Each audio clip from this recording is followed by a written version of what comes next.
Bible ಹೇಳುತ್ತದೆ, as a father I will love you, I will be a father to you. ಕೀರ್ತನೆಗಾರ ಹೇಳುತ್ತಾ ಇದ್ದಾನೆ, ಆತನು ದಿಕ್ಕಿಲ್ಲದವರಿಗೆ ತಂದೆಯಾಗಿದ್ದಾನೆ ಎಂಬುದಾಗಿ.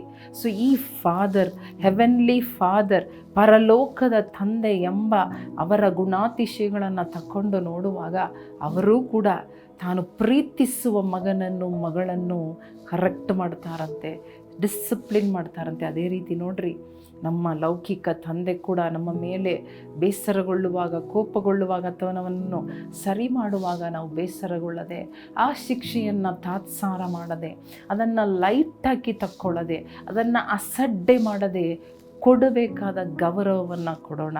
ಆ ಸ್ಥಾನಕ್ಕೆ ಮಾತ್ರ ಅಲ್ಲ, ಆ ಹೆಸರಿಗೆ ಮಾತ್ರ ಅಲ್ಲ, ಅವ್ರು ಹೇಳುವ ಪ್ರತಿಯೊಂದು ವಿಚಾರಕ್ಕೂ ನಾವು ಸನ್ಮಾನ ಕೊಡೋಣ. ಹಲ್ಲೆಲೂಯಾ. ಯಾಕಂದರೆ ಮುಂದೆ ಅವರು ಹೇಳುವ ಕಾರ್ಯಗಳು ನಮ್ಮ ಜೀವನದಲ್ಲಿ ಆಶೀರ್ವಾದವಾಗಿರುತ್ತದೆ, ಅದುವೇ ನಮಗೆ ಒಂದು ಪಾಠವಾಗಿರುತ್ತದೆ. ಆದ ಕಾರಣ ಅವರನ್ನು ತಾತ್ಸಾರ ಮಾಡದೆ, ಅವರಿಗೆ ವಯಸ್ಸಾದಾಗ, ಅವರಿಗೆ ಆಗದೇ ಹೋದಾಗ, ಅಥವಾ ಅವರು ಏನಾದರೂ ತಪ್ಪು ಮಾಡಿದಾಗ, ಅಥವಾ ಅವರು ಮಾಡಬೇಕಾದ ಕಾರ್ಯವನ್ನು ಮಾಡದೇ ಹೋದಾಗ, even when they fail to do, even when they reject you or despise you or don't do something that you wanted them to do, even then, hallelujah, honor your father, love your father, hallelujah.